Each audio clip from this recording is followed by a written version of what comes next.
Hello everyone, welcome back to our channel. आज का जो हमारा टॉपिक है डिस्कशन का वो आपका सीबीएसई का 2023 का प्रीवियस ईयर पेपर है, जिसका हमने section A B C D अब तक डिस्कस कर लिया था। आज हमें डिस्कस करना है सेक्शन ई को, और ये क्लास 12th का क्वेश्चन पेपर है। ठीक है, तो इसके अंदर सबसे फर्स्ट जो क्वेश्चन है वो है 31 क्वेश्चन। इसको पढ़ो कि एट द सेम टेम्परेचर के ऊपर CO2 gas is more soluble in water than oxygen gas.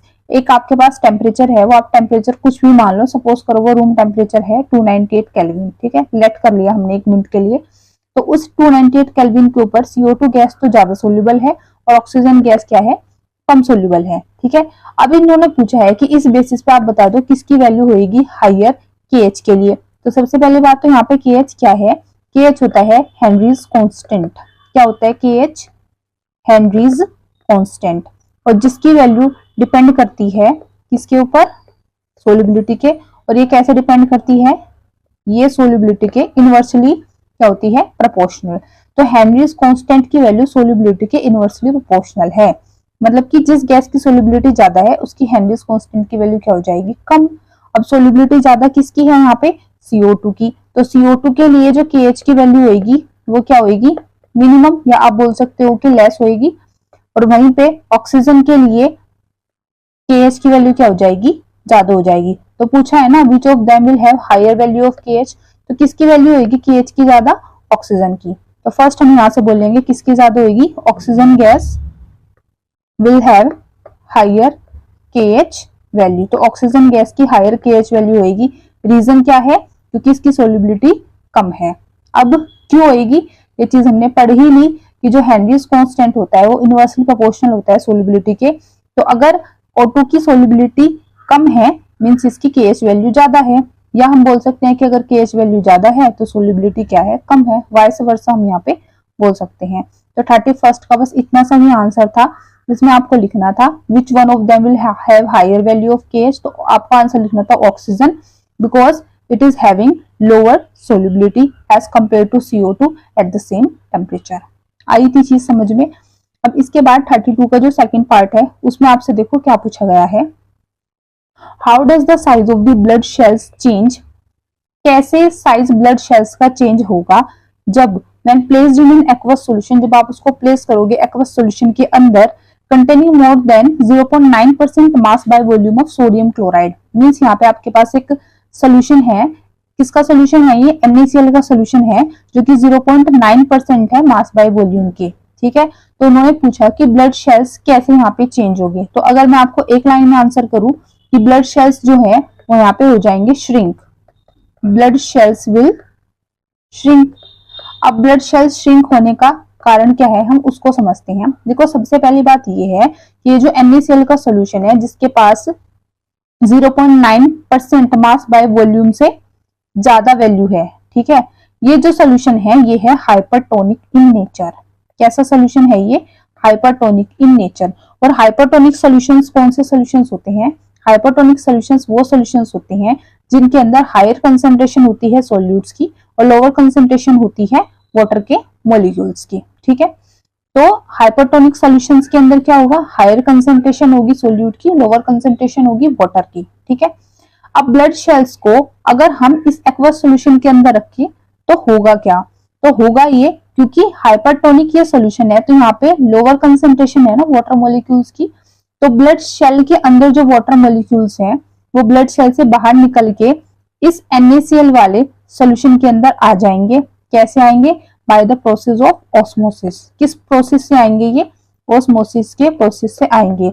और एक चीज आप लोगों ने पढ़ी भी होगी कि ऑस्मोसिस क्या होता है, जब एक सेमी परमिएबल मेम्ब्रेन के थ्रू कोई भी पार्टिकल से, मैं बोलूं यहाँ पे क्योंकि वाटर के मॉलिक्यूल्स की बात हो रही है, कि जब सेमी परमिएबल मेम्ब्रेन के थ्रू वाटर के मॉलिक्यूल्स मूव करेंगे from higher concentration to lower concentration, तो इस फिनोमेना को बोला जाता है ऑस्मोसिस। ठीक है, और ब्लड सेल्स के अंदर कंसंट्रेशन हाई है वाटर के मॉलिक्यूल्स की और बाहर NaCl सॉल्यूशन के अंदर लेस है, तो शेल के अंदर से वाटर मॉलिक्यूल्स बाहर मूव करेंगे NaCl सॉल्यूशन के अंदर by the process of osmosis.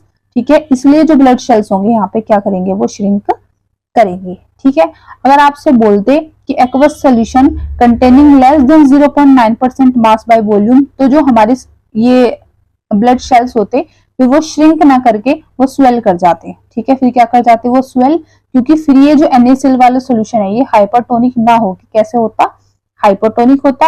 और हाइपोटोनिक के अंदर जो कंसेंट्रेशन होती है वो सोल्यूट की कम होती है, सोलवेंट की या फिर वाटर मोलिक्यूल्स की क्या होती है, ज्यादा। इतनी बात आई समझ में, कंसेप्चुअल क्वेश्चन था और ये इंपॉर्टेंट भी आपका था। अब आ जाओ आप इसके इसी क्वेश्चन के थर्ड पार्ट के ऊपर, ठीक है।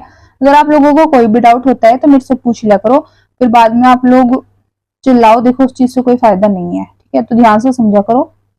और एक चीज और है कि अगर आपका अभी भी सिलेबस, अभी तक सपोज करो सिलेबस नहीं हुआ है आपका बोर्ड के लिए, तो कोई नहीं, आप कम से कम इस सीरीज को तो फॉलो करो, क्योंकि देखो जब तक आप सीरीज को फॉलो नहीं करोगे आपको पता ही नहीं चलेगा बोर्ड्स का पैटर्न, है ना।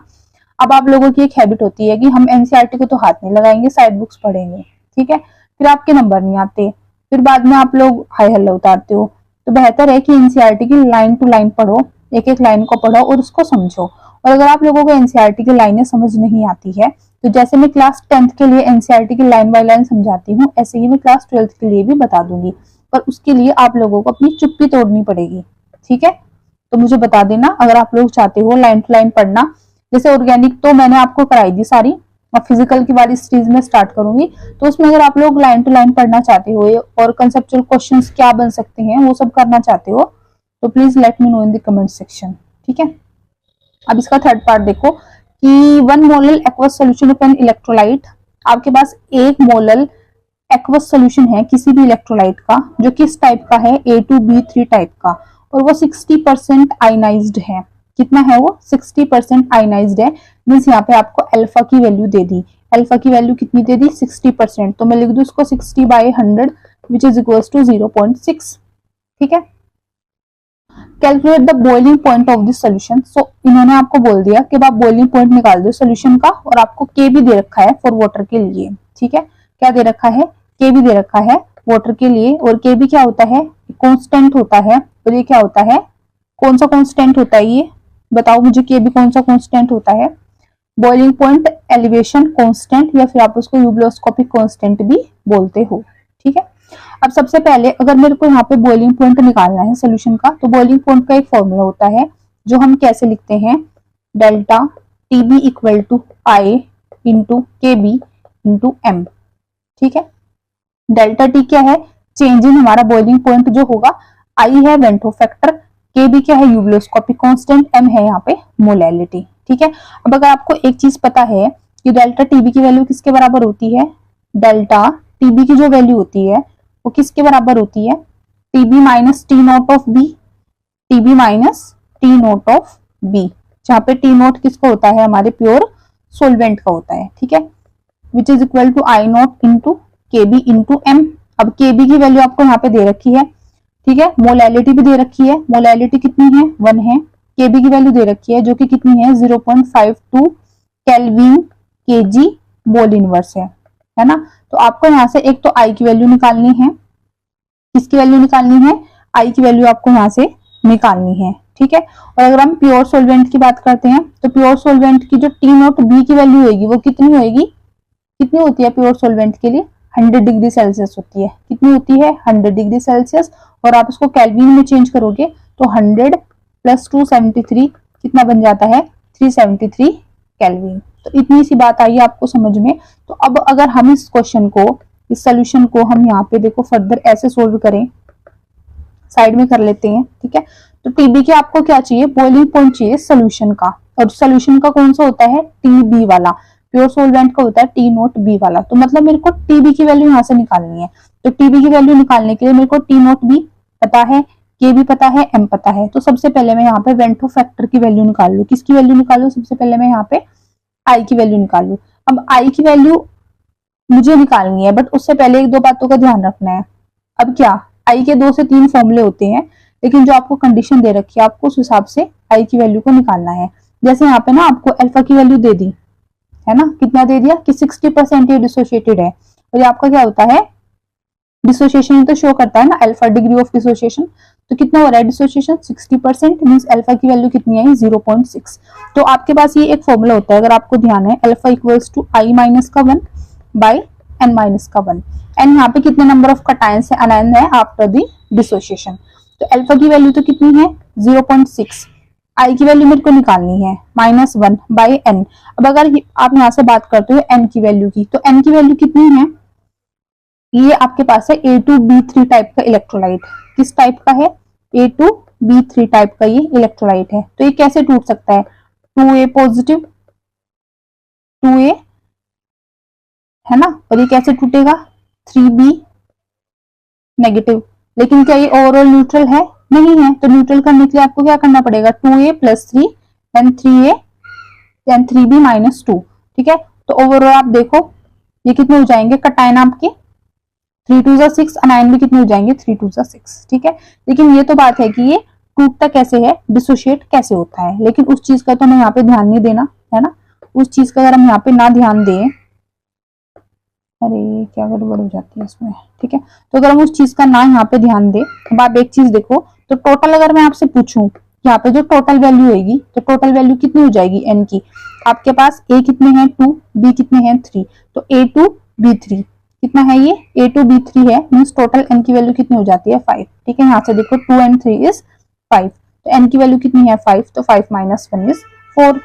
तो 0.6 इक्वल टू I माइनस का 1/4, 4 की मल्टीप्लाई आप इसमें कर दो 0.6 में, तो 4 6 से 24 होते हैं, तो कितना आ जाएगा 2.4 इक्वल टू I माइनस का 1, और I इधर जाके आपको हो जाएगा माइनस में, और ये इधर जाके माइनस, तो माइनस से माइनस कैंसिल। ओवरऑल जो यहाँ से मतलब वैल्यू आएगी निकल के, वो आएगी आपकी कितनी 3.4। आई की वैल्यू कितनी आ जाती है यहाँ से 3.4 निकल के आ जाती है। इतनी चीज बताओ मुझे क्लियर है क्या।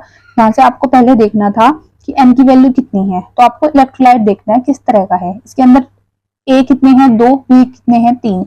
अब यहाँ पे मैंने आपको बताया कि कैसे प्लस और माइनस वाले फॉर्म के अंदर टूटते हैं। ठीक है, ये चीज मैंने आपको बता दी, पर अगर आप लोगों को आप इस चीज पे मतलब ना भी ध्यान दो फिर भी आपका काम चल रहा है, क्योंकि आपको बेसिकली यहाँ से एन की वैल्यू ही चाहिए। पर जब भी आप इस तरह के इलेक्ट्रोलाइट्स को ब्रेकआउट करते हो, डिसोसिएशन उसका करते हो, तो आपको ओवरऑल नंबर ऑफ कटायंस और अनायंस का ध्यान रखना है। मीन्स आपको अपने इलेक्ट्रोलाइट को न्यूट्रली इलेक्ट्रोलिटिकली न्यूट्रल करना है। ठीक है, या मैं बोलूँ कि आपको उसको ओवरऑल न्यूट्रलाइज करना है ताकि उसके ऊपर कोई चार्ज ना हो। ठीक, तो यहाँ से एन की वैल्यू कितनी आई थी 5, अब मैंने इसमें एन की वैल्यू 5 भी रख दी, 5 - 1, तो ओवरऑल यहाँ से जो आई की वैल्यू आई निकल के वो कितनी आ गई है 3.4। अब आप ये आई की वैल्यू याद रखोगे क्योंकि आगे हमें करनी है कैलकुलेशन। ठीक है, तो आई की वैल्यू कितनी आ गई यहाँ से 3/4 आ गई है। ठीक है, तो यहाँ से इसको भी मिटा दो, पहले सारा रब कर लेते हैं हम ताकि फिर हमें लिखने का स्पेस मिल जाए ठीक ठाक। ठीक है, तब तक आप लोग चैनल को लाइक कर दो, चैनल को सब्सक्राइब कर दो, वीडियो को लाइक कर दो। आप लोग ना करते नहीं हो, ये आपकी गलत बात है। आप लोगों को करना क्या है, सिर्फ लाइक ही तो करना है अगर आपको ये चीज अच्छी लगती है। और अगर आप लोग अभी तक यहाँ पे रुके हुए हो तो मुझे लगता है कि आपको समझ तो आ ही रहा होगा, है ना। तो भैया ऐसे मत किया करो, देखो आप लोग चैनल को सब्सक्राइब कर दिया करो और वीडियो को लाइक भी कर दिया करो, फर्दर शेयर भी कर दिया करो। ये फालतू की भी तो चीज आप शेयर करते ही हो ना, तो ये नहीं कर सकते काम वाली चीज। तो टीबी माइनस कितना, ए टी नोट बी की वैल्यू भी मैंने आपको बताई थी कितनी आएगी 373, कितनी आती है वो 373 आती है। ठीक है, which is further equals to I की वैल्यू यहाँ से कितनी आई, अभी हमने निकाली थी ना, कितनी है 3.4 है, एंड माइनस के बी की वैल्यू है 0.52 इंटू 1। ठीक है, तो यहाँ से अगर मेरे को टीबी की वैल्यू निकालनी है तो ये 373 जब अपना राइट में जाएगा तो क्या हो जाएगा, प्लस हो जाएगा। तो 373 प्लस, जब आप इस पूरे के पूरे को सोल्व करोगे ना, इसको 3.4 इंटू 0.52, आपको इसको क्या करना है मल्टीप्लाई करना है। क्या करना है मल्टीप्लाई, और जिसकी वैल्यू लगभग आती है निकल के 1.7 के आसपास। कैसे, क्योंकि ये देखो 3.4 और ये है 0.52, लगभग आपको क्या करना है 3.4 का हाफ करना है, जो कि क्या होता है 1.7। तो यहाँ से जो वैल्यू निकल के आएगी वो आएगी 374.7। ये हमारा आ जाएगा आंसर इस पार्ट थर्ड के लिए। बताओ आप लोगों को इतनी सी चीज क्लियर है क्या। बिल्कुल सिंपल था, इसके अंदर बस हमें कैलकुलेशन वाला ही पार्ट देखना था, और कैलकुलेशन भी बोर्ड्स के अंदर तो बहुत ही सिंपल आती है। ये जेई का एग्जाम नहीं है कि आपको कैलकुलेशन हिला देगी, है ना। आसान आती है कैलकुलेशन, बहुत नीट में भी आसान आती है और इसमें बोर्ड्स में भी, सीयूईटी में भी, जेई में थोड़ी सी आती है हाँ ठीक ठाक, क्योंकि वो वही है भाई मैथ्स वाले बच्चों के लिए होता है, तो वहां पे तो पूछेंगे आपसे ठीक ठाक कैलकुलेशन। ठीक है, तो आई इतनी बात समझ में। तो इसका आंसर कितना आया निकल के 374.7, कितना आया 374.7। ठीक है, ये वाला देखो जो और में आपको दे रखा है कि आपको वेपर प्रेशर निकालना है, सॉरी वेपर प्रेशर आपको दे रखा है ए और बी का 25 डिग्री सेल्सियस पे 75 mm of Hg and 25 mm of Hg, ये यूनिट होती है प्रेशर की।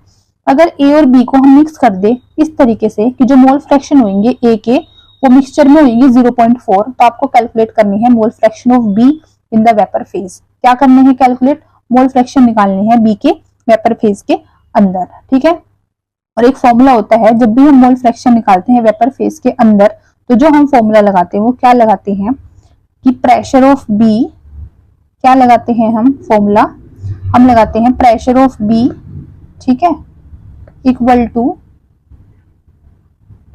Pressure of B equal to mole fractions of B into total pressure. ये एनसीईआरटी में लिखा हुआ है आपका हूबहू बिल्कुल सेम ऐसा फॉर्मूला। ठीक है, ये जब हम मोल फ्रैक्शन निकालते हैं वेपर फेज के अंदर तो क्या फॉर्मूला लगता है, प्रेशर जिसके लिए निकालना है उसका, उसके मोल फ्रैक्शन और टोटल प्रेशर। तो मैं और थोड़ा सा अगर इसको ऐसे खोल के लिखूं तो वाई बी किसके बराबर आ जाएगा, P B by P total के। ठीक है, मतलब यहाँ पे आपको टोटल प्रेशर निकालना है, और टोटल प्रेशर अगर निकालना है तो उसका फॉर्मूला में बहुत अच्छे से पता है, इसके बराबर होता है P T equal to P total P naught of A into X A, mixture के अंदर जो ए है उसका प्रेशर, उसके मोल फ्रैक्शन प्लस दूसरा जो प्रेजेंट है उसका प्रेशर और उसके मोल फ्रैक्शन। ठीक है, अब ए के लिए जो प्रेशर है वो कितना है 75, मोल फ्रैक्शन कितना दे रखा है ए का 0.4, प्लस बी के लिए मोल ये प्रेशर कितना है 25, मोल फ्रैक्शन आपको नहीं दे रखा है। ठीक है, तो अगर आपको मोल फ्रैक्शन नहीं दे रखा है तो टेंशन वाली क्या बात है, आपने डाल्टन्स का लॉ तो पढ़ा है, आपने डाल्टन्स का लॉ पढ़ा है, उसमें उन्होंने बोला है कि अगर मिक्सचर के अंदर 2, 3, 4 जितने भी आपके पास गैसेस प्रेजेंट होती है उन सारों का जो मोल फ्रैक्शन होता है वो 1 के बराबर होता है, और यहाँ पे 2 हैं ए और बी। ठीक है, तो ये किसके बराबर होगा, X A plus X B, total mole fraction किसके बराबर होगा 1 के। ए की वैल्यू दे दी 0.4, तो क्या आप यहाँ से बी की नहीं निकाल सकते, निकाल सकते हो ना, कैसे 1 माइनस 0.4 करोगे जो कितना आ जाएगा 0.6, तो यहाँ पे मल्टीप्लाई कर दो 0.6 से। अब 75 फोर जा कितने होते हैं 300 होते हैं, लेकिन 0.4 से करनी है तो 300 का एक जीरो हट जाएगा, कितना आ जाएगा 30। ऐसे 25 6 जा कितना होता है 150 होता है, लेकिन पॉइंट है तो एक जीरो हट जाएगा तो कितना आ जाएगा 14। तो आ गया टोटल प्रेशर हमारे पास कितना 45, तो टोटल प्रेशर यहाँ से कितना आया है 45 जो हमने यहाँ पे रख दिया। कैलकुलेशन आपको ऐसे ही करनी है, थोड़ा सा फास्ट करनी है, कैलकुलेशन में आप लोग 1 घंटा नहीं लगाओगे। ठीक है, तो प्रैक्टिस कर लो पहले से। जो लोग बोलते हैं कि हमारे पास तो बायो है हमें नहीं आती कैलकुलेशन, तो वो आपकी गलती है ना, आपको क्यों नहीं आती।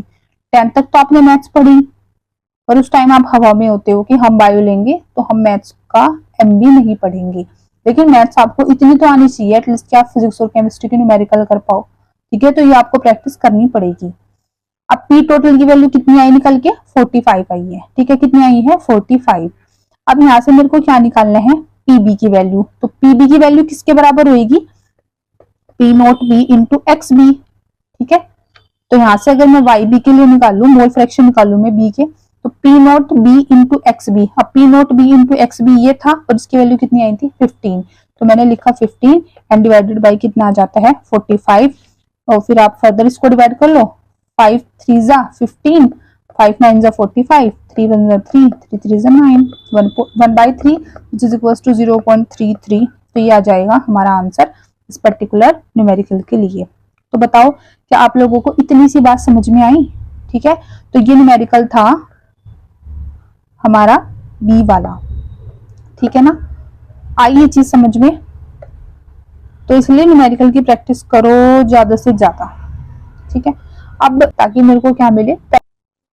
तो अब हमारा जो नेक्स्ट क्वेश्चन है देखो, इसके बाद ये है इसका सेकेंड पार्ट जिसमें हमें डिफाइन करना है कोलिगेटिव प्रॉपर्टी को। ठीक है, which colligative property is preferred for the molar mass determination of the macromolecules. तो सबसे पहले तुम्हें पता ही होना चाहिए कि कोलिगेटिव प्रॉपर्टीज क्या होती हैं। ठीक है, तो कोलिगेटिव प्रॉपर्टी देखो क्या होती है, कोलिगेटिव प्रॉपर्टी वो प्रॉपर्टीज होती है जो डिपेंड करती है नंबर ऑफ सोल्यूट पार्टिकल्स के ऊपर। ठीक है, तो colligative properties are those which depends upon the गलती हो गई only which depends upon the number of solute particles number of solute particles but not on the nature of particles, ठीक है, but not on the nature of the particles, nature of solute particles। तो ये होती है हमारी colligative property की एक definition, ठीक है। आई इतनी बात समझ में। तो कोलिगेटिव प्रॉपर्टी को मैंने आपको लिख के भी दिखा दिया कि हम इसको ऐसे लिख सकते हैं। उसके बाद है कि मास डिटर्मिनेशन ऑफ मैक्रोमोलिक्यूल्स। तो कौन सी कोलिगेटिव प्रॉपर्टी को प्रीफर किया जाता है? ये होते हैं हमारी osmotic pressure. Solutions of sodium chloride and glucose are not isotonic. तो आइसोटोनिक सॉल्यूशंस क्या होते हैं? आइसोटोनिक वो सॉल्यूशंस होते हैं which are having the same osmotic pressure. वो solution those are having the same osmotic pressure, ठीक है। तो जिनको ऑस्मोटिक प्रेशर क्या होएगा? सेम होएगा, उनको हम बोलेंगे आइसोटोनिक सॉल्यूशंस। अब फॉर्मूला क्या होता है? देखो आइसोटोनिक का, ये मैं बोलूँ ऑस्मोटिक प्रेशर का, pi equals to i C R into T, ठीक है। Pi equal to i into C into R into T, जहाँ पे आई होता है हमारा वेंटो फैक्टर, ठीक है। और जो आई की वैल्यू होती है, अब वो सोडियम क्लोराइड और ग्लूकोज के लिए यहाँ पे क्या होगी? डिफरेंट। कैसे? जैसे आई की वैल्यू ग्लूकोज के लिए क्या होगी? 1, क्योंकि ग्लूकोज एक्वस सॉल्यूशन के अंदर डिसोशिएट नहीं करता।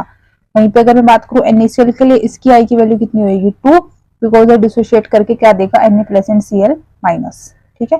तो क्योंकि आई की ही वैल्यू डिफरेंट हो गई, तो बाकी ऑस्मोटिक प्रेशर की वैल्यू भी क्या होगी? डिफरेंट, ठीक है। कंसंट्रेशन सेम है, गैस कांस्टेंट सेम है, टेम्परेचर भी सेम है। आइए बात समझ।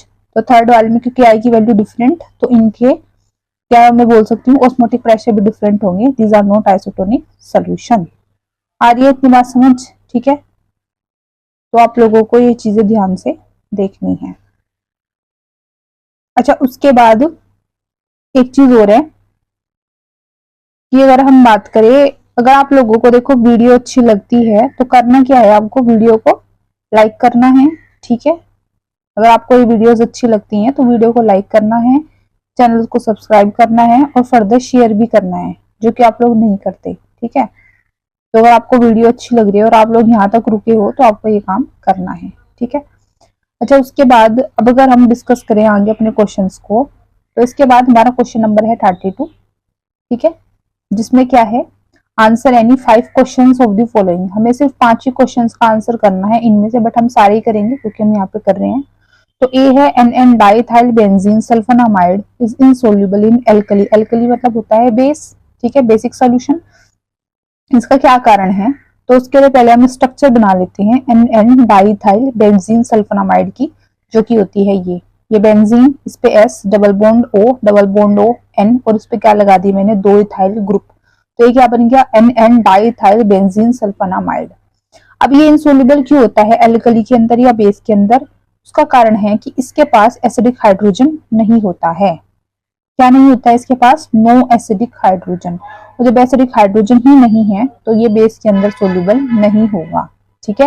लेकिन यहीं पे अगर मैं 1 डिग्री अपना हिंसबर्ग्स रिएजेंट ले लूं, ठीक है, जिसको बोलते हैं बेंजीन सल्फोनामाइड, और फिर मैं उसकी रिएक्शन अगर कराऊं फर्दर, ठीक है, किसके साथ में? 1 डिग्री अमीन के साथ में, तो उसके अंदर हाइड्रोजन होते हैं एसिडिक और वो सोल्यूबल भी होते हैं, बट जो 2 डिग्री वाले होते हैं वो सोल्यूबल नहीं होते। तो लिखते हैं इसको, because NN diethyl benzene sulphonamide does not contain any hydrogen atom, ठीक है, क्योंकि ये कंटेन नहीं करता कोई भी hydrogen atom attach to the nitrogen of this particular NN diethyl group, so that's why it is insoluble in, या मैं बोल सकती हूँ नॉट सोल्युबल इन एल्कली, ठीक है।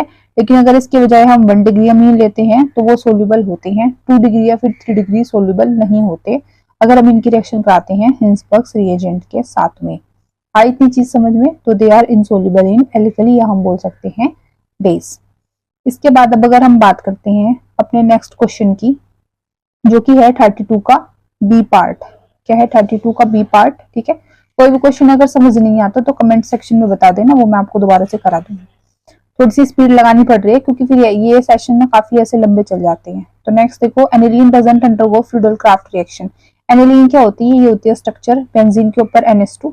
अब बोला है कि ये फ्रीडल क्राफ्ट रिएक्शन नहीं करते, और ये जो आपका एनिलीन होता है ये होता है प्राइमरी एरोमेटिक अमीन। तो अगर मैं इसकी रिएक्शन कराऊं फ्रीडल-क्राफ्ट करके देखते हैं, जो कि होती है CS3Cl। फ्रीडल-क्राफ्ट किसके प्रेजेंस में होती है?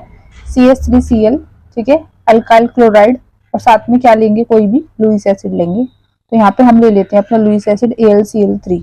अब लुईस एसिड का काम होता है लोन पेयर को एक्सेप्ट करना। तो नाइट्रोजन के पास एक लोन पेयर है, जब ये इसको अपना देगा, AlCl3 को अपना लोन पेयर देगा, तो नाइट्रोजन के ऊपर क्या जाएगा? पॉजिटिव चार्ज आ जाएगा। क्या जाएगा यहाँ पे नाइट्रोजन के ऊपर? पॉजिटिव चार्ज, ठीक है। AlCl3 हमारा लुईस एसिड ये है, ठीक है। तो इसने लोन पेयर एक्सेप्ट किया, नाइट्रोजन के ऊपर आया पॉजिटिव चार्ज, जिसके चलते नाइट्रोजन क्या बन गया? इसने एक सोल्ट की फॉर्मेशन ले ली है एनिलीन ने, ठीक है। तो यहाँ पे क्या हो गई है? सोल्ट की फॉर्मेशन, किसके कारण? लुईस एसिड की। तो क्या लिखिए? Due to the salt formation, due to the salt formation with AlCl3 या फिर with Lewis acid, aniline doesn't undergo the Friedel Craft reaction, ठीक है। और ये AlCl3 जो होता है यहाँ पे काम करता है, यूज होता है एज अ कैटलिस्ट। किस फॉर्म में हम इसको यूज करते हैं? एज अ कैटलिस्ट की तरह, ठीक है। And doesn't undergo the Friedel Craft reaction. आई इतनी बात समझ? ये था इसका आंसर। अब उसके बाद अगर हम अपने नेक्स्ट क्वेश्चन पे चले, जो कि है इसी का आगे सी पार्ट, ठीक है। उससे पहले सारे को कर देंगे हम रब। चलते हैं अब हम आगे, ठीक है। तो उसके बाद अगर नेक्स्ट देखें, write a simple chemical test to distinguish between methylamine and aniline. तो क्या है next question? Write a simple chemical test. हमें यहाँ पे सिंपल केमिकल टेस्ट लिखना है, ठीक है, टू डिस्टिंग्विश, जो डिस्टिंग्विश करेगा बिटवीन मिथाइलमीन एंड एनिलीन। मिथाइलमीन क्या होता है? CS3NH2। एनिलीन मैंने भी आपको ऊपर बना के दिखाया ही था, ठीक है। तो इनको जो टेस्ट सेपरेट करता है वो करता है जब हम इनकी रिएक्शन कराते हैं नाइट्रस एसिड के साथ, जो कि होता है HNO2। क्या होता है ये? HNO2।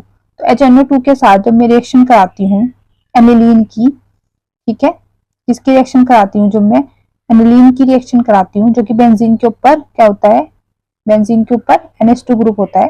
तो इसकी रिएक्शन जब मैं नाइट्रस एसिड के साथ कराती हूँ, तो यहाँ पे ये क्या कर लेता है? डायजोटाइजेशन कर लेता है और डाइजोनियम सोल्ट बना देता है लो टेम्परेचर के ऊपर। क्या बना देता है? बेंजीन के ऊपर N2 पॉजिटिव, ठीक है, X नेगेटिव, जिसको हम क्या बोलते हैं? डाइजोनियम सोल्ट बोलते हैं। और एक चीज और है कि ये डाइजोनियम सोल्ट और कहाँ पे बना था? ये सैनमियस रिएक्शन के अंदर भी बना था डाइजोटाइजेशन करके। तो इंपॉर्टेंट है सैनमियस रिएक्शन, ठीक है। डायरेक्टली इनडायरेक्टली यहाँ से क्वेश्चन पूछ रहे हैं। तो कहाँ से मिला था ये? ऑल्सो हमें डाइजोनियम सोल्ट से। तो सैनमियस रिएक्शन को हम याद रखेंगे, ठीक है। फिर अगर मैं बात करूं मिथाइल अमीन की, ठीक है, तो अगर मैं मिथाइल अमीन के साथ इसकी रिएक्शन कराऊं नाइट्रस एसिड की, तो ये इसके साथ रिएक्शन नहीं करता है ना, नहीं करता, डजंट रिएक्ट विद मिथाइल अमीन, ठीक। आई इतनी बात समझ में? तो नाइट्रस एसिड ऐसा टेस्ट है जो डिस्टिंग्विश कर देगा मिथाइल अमीन को या फिर एनिलीन को।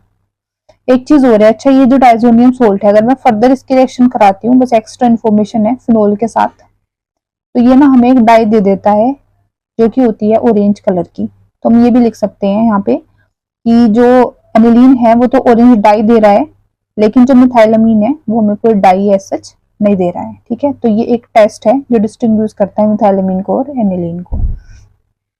आई इतनी बात समझ? ठीक है यहाँ तक। उसके बाद अब आप आ जाओ नेक्स्ट क्वेश्चन पे कि राइट द केमिकल रिएक्शन। अब क्या करना है हमें? केमिकल रिएक्शन लिखनी है जो होती है गैब्रियल थैलिमाइड सिंथेसिस के अंदर। किसके अंदर? गैब्रियल थैलिमाइड सिंथेसिस के अंदर, ठीक है।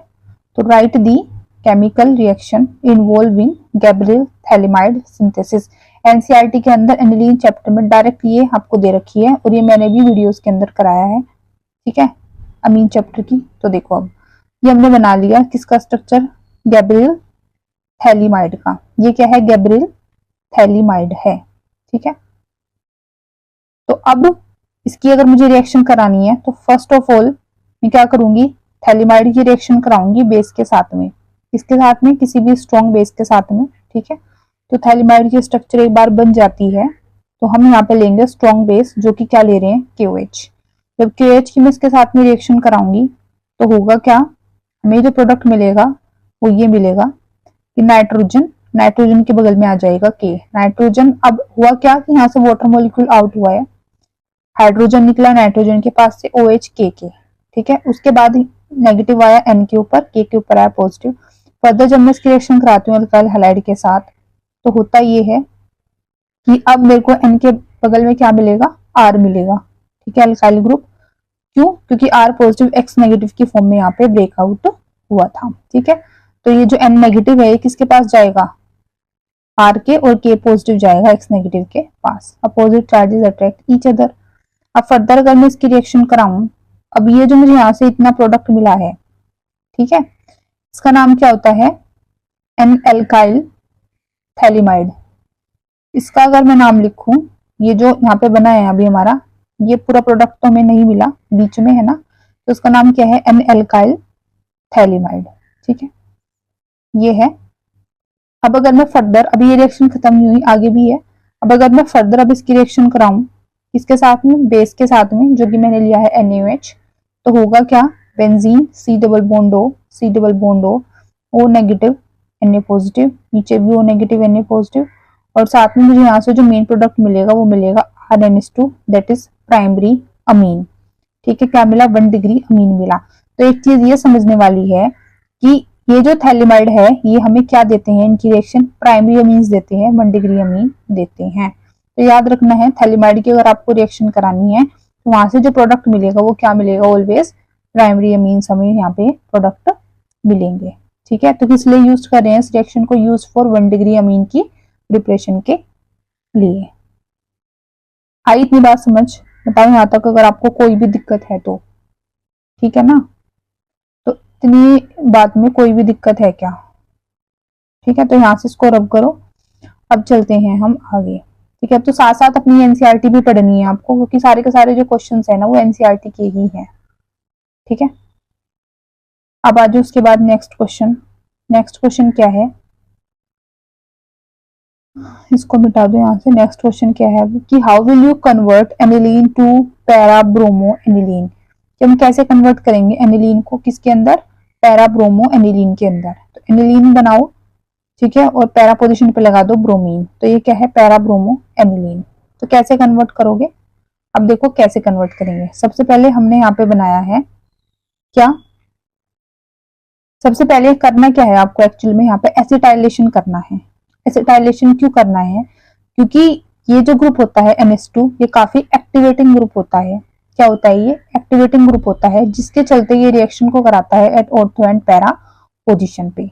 लेकिन हमें सिर्फ क्योंकि मोनो सब्स्टिट्यूटेड प्रोडक्ट चाहिए, तो हम इस NH2 को प्रोटेक्ट कर लेंगे बाय द एसिटाइलेशन। इसका एसिटाइलेशन करा देंगे विद एसिटिक एनहाइड्राइड के साथ, ठीक है, इन द प्रेजेंस ऑफ pyridine, जो कि एक बेस है और यहाँ पे काम करेगा एज ए सोलवेंट की तरह। तो होगा ये, देखो यहाँ से हमें जो ये मिलेगा बेंजीन, इस पे NH C double bond O CH3। तो यहाँ पे क्या हुआ कि ये जो नाइट्रोजन के पास लोन पेयर था, अब वो इन्वॉल्व हो गया फर्दर किसमें, डीलोकलाइजेशन में, ठीक है।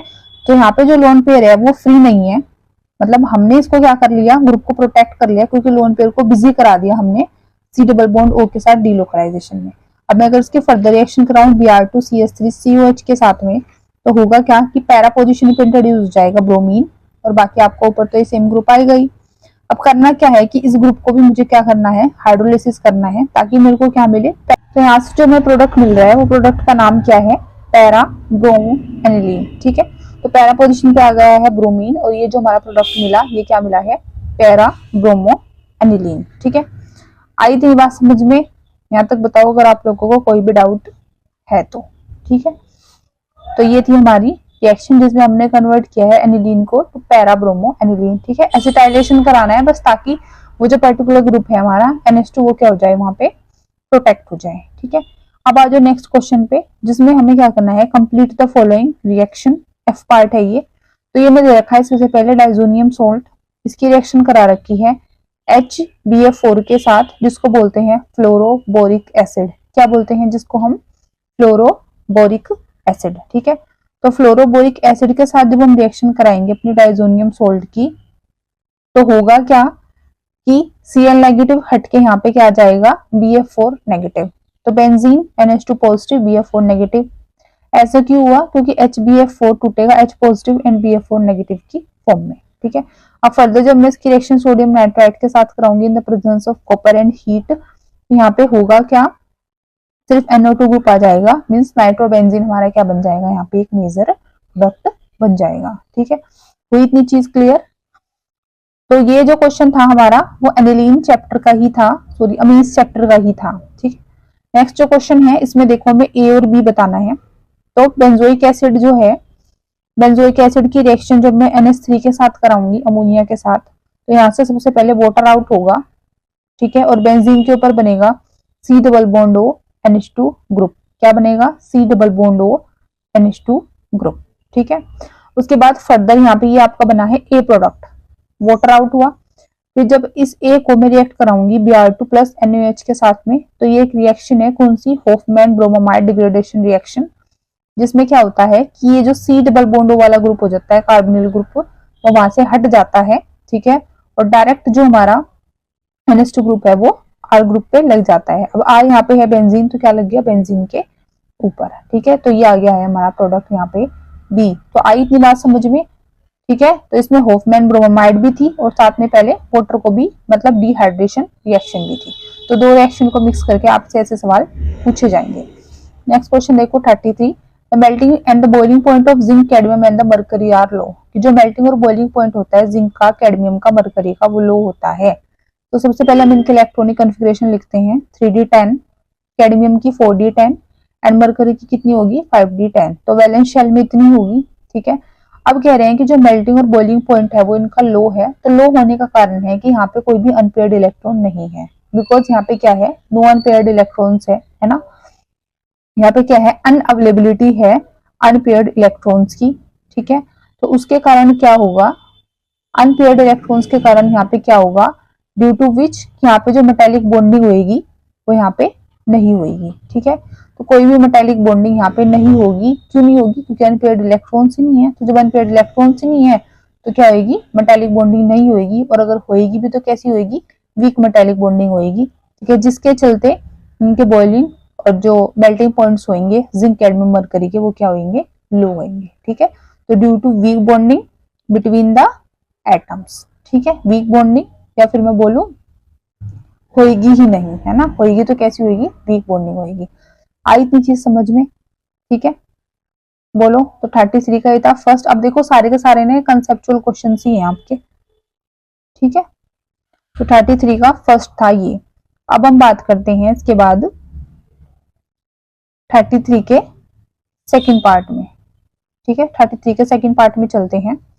तो उससे पहले यहाँ पे थोड़ा सा हम स्पेस बना लेते हैं ये सब रब करके। ठीक है, तो चलो अब आ जाओ 33 के सेकंड वाले पार्ट पे, जिसमें दिया है of the D4 species Cr2 positive is strongly reducing while Mn3 plus is strongly oxidising. ठीक है, अब Cr2 प्लस जो है वो स्ट्रांगली रिड्यूसिंग है। क्यों? क्योंकि अगर मैं इसकी इलेक्ट्रॉनिक कन्फिगरेशन लिखूं, जो कि क्या होती है? क्रोमियम का एटॉमिक नंबर होता है 24, तो कितना हो जाएगा?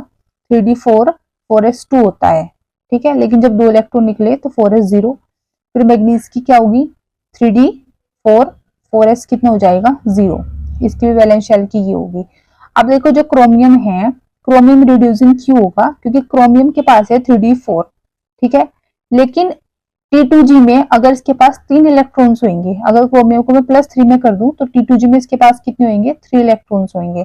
मींस नीचे वाली जो T2G ऑर्बिटल होगी वो क्या होगी? हाफ फिल्ड, जो कि क्या होगी? स्टेबल। वहीं पे अगर मैं बात करूं मैग्नीज की, मैग्नीज है 3d4 में अनस्टेबल। तो ये क्या चाहेगा? Mn3 कि मैं Mn+2 में चला जाऊं, क्योंकि Mn+2 में इसके पास होते हैं 3d5। मींस ये क्या होता है? हाफ फिल होता है, और हाफ फिल क्या होते हैं? स्टेबल। तो ये क्या करना चाहेगा? 3d5 में जाना चाहेगा, जिसके लिए Mn को जाना पड़ेगा +2 में, और इसके लिए उसको क्या दिखाना पड़ेगा? ऑक्सीडेशन। वाइल क्रोमियम को क्या दिखाना पड़ेगा? प्रोडक्शन। आ रही है बात समझ में? ठीक है, तो बस इलेक्ट्रॉनिक कन्फिगरेशन पता थी तो हम इसको कर देते। अब नेक्स्ट आ जाओ, ई नोट वैल्यू दे रखी है आपको 0.34 वोल्ट। इसकी रिडक्शन पोटेंशियल है ये कॉपर का। ठीक है, तो रिडक्शन पोटेंशियल किसका दे रखा है? Cu+2 से कॉपर का आपका 3.4 वोल्ट है। क्यों? क्योंकि यहाँ पे जो वैल्यू होती है एंथैल्पी की, वो क्या होती है? हाई होती है, और जो हाइड्रेशन एंथैल्पी होती है वो क्या होती है? लो होती है। ठीक है, हाई एंथैल्पी होती है तो हाइड्रेशन इंथैल्पी क्या होती है, लो होती है, जिसके चलते ई नोट की वैल्यू कितनी होती है 0.34 वोल्ट। ये हमें पता ही है कितनी होती है, बट क्यों होती है, ठीक है। तो रीजन है डेल्टा एच नोट का हाई होना और हाइड्रेशन एंथैल्पी का कम होना, ठीक है। अब आ जाओ उसके फिर सेकंड पार्ट में, जिसमें कंप्लीट करना है और बैलेंस करनी है आपको रिएक्शंस। तो ये डी और एफ ब्लॉक की आपकी इक्वेशंस है, जिसमें आपको डायरेक्टली इनको याद ही करना है।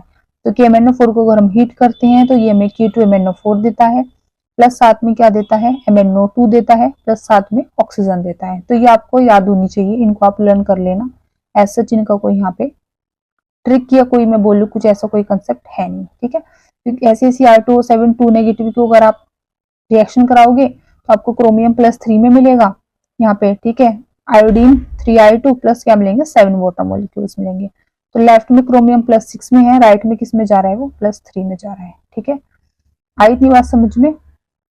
फिर out of Cu2Cl2 and CuCl2 which is more stable in the aqueous solution and why. तो अगर सबसे पहले आप देखो Cu2Cl2 में कॉपर की ऑक्सीडेशन स्टेट कितनी है, तो निकालने का तरीका, कॉपर 2 है तो 2x मान लो, क्लोरीन के ऊपर होता है -1 तो -2 = 0, तो x की वैल्यू आ गई +1। ऐसे ही CuCl2 के अंदर अगर मैं निकालूं तो x -2 = 0, तो x की वैल्यू कितनी आ जाती है +2। मतलब CuCl2 में कॉपर की ऑक्सीडेशन स्टेट है +1 एंड CuCl2 के अंदर कितनी है कॉपर की ऑक्सीडेशन स्टेट +2 है, ठीक है। अब ये ज्यादा स्टेबल है +2 के अंदर, क्या है, ये ज्यादा स्टेबल है +2 के अंदर। तो हमें रीजन बताना है क्यों ये ज्यादा स्टेबल है +2 के अंदर और +1 में क्यों नहीं है। देखो +1 में तो ये इसलिए भी स्टेबल नहीं है क्योंकि ये +1 में डिस्प्रोपोर्शनेशन रिएक्शन को शो करता है, ठीक है। क्या करता है, डिस्प्रोपोर्शनेशन रिएक्शन को शो करता है। तो हम बोलेंगे +2 में जब कॉपर है वो ज्यादा स्टेबल है, किसके कंपैरिजन में, +1 वाले के कंपैरिजन में। क्योंकि बिकॉज जब कॉपर +1 में होता है तो ये क्या शो करता है हमें, डिस्प्रोपोर्शनेशन रिएक्शन, जिसमें ऑक्सीडेशन और रिडक्शन क्या होती है, साथ साथ होती है, ठीक है। तो अब देखो यहाँ पे डिस्प्रोपोर्शनेशन कैसी होगी, कॉपर +2 से एक बार जाएगा कॉपर +2 के अंदर, +1 से एक बार जाएगा 0 के अंदर, तो ऑक्सीडेशन भी हो रही है, रिडक्शन भी हो रही है सेम कॉपर की। तो उसने यहाँ पे क्या शो करा, डिस्प्रोपोर्शनेशन रिएक्शन, ठीक है, इसलिए लेस स्टेबल है। वहीं पे जो कॉपर +2 में है, जो मैं प्रोडक्ट में भी दिखाई दे रहा है, वो वाला क्या है हमारा, ज्यादा स्टेबल है। आई ये चीज समझ में, बोलो, ठीक है। तो ये देखो थोड़े से मैं बोलूंगी कंसेप्चुअल टाइप क्वेश्चन है, तो जिसके लिए आपको एनसीईआरटी पढ़नी पड़ेगी, है ना। उसके बाद अब आप जो नेक्स्ट पार्ट पे कि right the general electronic configuration of F block elements. तो एफ ब्लॉक एलिमेंट्स की जनरल इलेक्ट्रॉनिक कॉन्फ़िगरेशन आपको लिखनी है, क्योंकि आपको फिर से मैं बोलूंगी एनसीईआरटी में दे रखी है n-2 एफ के अंदर 1 से लेके 14 तक आपके पास इलेक्ट्रॉन्स होते हैं, n-1d जिसमें इलेक्ट्रॉन्स कितने होते हैं 0 से लेके 1 तक का होता है। फिर ns के अंदर कितने होते हैं, 2 होते हैं, ठीक है। तो इलेक्ट्रॉनिक कॉन्फ़िगरेशन आ गई है एफ ब्लॉक एलिमेंट्स की। बोलो अगर यहाँ पे मैं n की वैल्यू 6 ले लूँ, अगर ये लेंथेनाइड्स होंगे तो 6 - 2 6 - 1 और 6s, मतलब कि 4f 1 से लेके 14 तक, ठीक है, 5d 0 से 1 तक, और 6s के अंदर कितने होंगे 2 इलेक्ट्रॉन्स होंगे, ठीक है।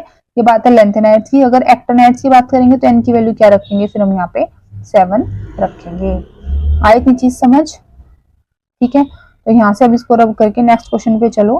Third part, predict which of the following will be colour in the aqueous solution and why. तो कौन सा कलर होगा और कौन सा नहीं। तो कलर वो होते हैं, वो सब्सटेंस कलर होते हैं जिनके पास अनपेयर्ड इलेक्ट्रॉन्स होते हैं। तो बस चेक करो किसके पास अनपेयर्ड इलेक्ट्रॉन्स है। उसके लिए स्कैंडियम देखो, स्कैंडियम की एटॉमिक नंबर होता है 21, तो इसकी वैलेंस शेल की इलेक्ट्रॉनिक कॉन्फ़िगरेशन कितनी होती है 3d1 4s2 कितनी होती है। स्कैंडियम प्लस स्कैंडियम की लिखो पहले आप नॉर्मली, फिर +3 की लिखेंगे। तो स्कैंडियम की कितनी होगी 3d1 4s2, लेकिन +3 में 3 इलेक्ट्रॉन लूज करके 3d0 4s0। तो कोई भी अनपेयर्ड इलेक्ट्रॉन्स नहीं है, ये डायमैग्नेटिक है, हेंस इट इज कलरलेस, ठीक है। ऐसे ही अगर मैं आयरन की बात करूं, आयरन का एटॉमिक नंबर कितना होता है 26 होता है। तो वैलेंस शेल में 3d6 4s2, लेकिन जब आप 3 इलेक्ट्रॉन यहाँ से निकालोगे तो 3d5 4s0, ठीक है। तो बनाओ डी ऑर्बिटल। डी ऑर्बिटल के अंदर आपके पास 5 इलेक्ट्रॉन आ गए, और ये क्या है हाफ फील्ड है, ठीक है, मींस पैरामैग्नेटिक है ये, क्योंकि अनपेयरिंग है ना यहाँ पे, तो इसलिए क्या होगा कलर्ड। जिंक की अगर मैं बात करूं 3d10 4s2, +2 में 3d10 4s0, फिर से यहाँ पे कोई भी अनपेयर्ड इलेक्ट्रॉन नहीं है, एक सारे पेयर है, डायमैग्नेटिक है, हैंस इट इज कलरलेस। तो कौन सा हुआ कलर, बस आयरन हुआ +3 के अंदर। आइए आप लोगों को इतनी चीज समझ में, ठीक है।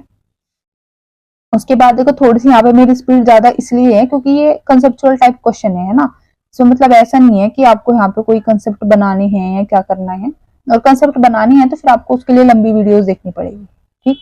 अब आपको ऑब्टेन करना है potassium dichromate from sodium chromate. तो सोडियम क्रोमेट क्या होता है, Na2CrO4 होता है, ठीक है। अरे ये गलती लिख दी हमने यहाँ पे, Na2Cr2O7, ठीक है। तो ये हमें लर्न करना है, सबसे पहली बात तो ये हमें लर्न करना है, ठीक है। तो Na2Cr2O7 नहीं होता है, ये क्या होता है, इसको रब कर लेते हैं, ये होता है Na2CrO4, ठीक है। पोटेशियम, ये सोडियम क्रोमेट होता है Na2CrO4, ठीक है। इससे हमें बनाना है अपना पोटेशियम डाइक्रोमेट, ठीक है।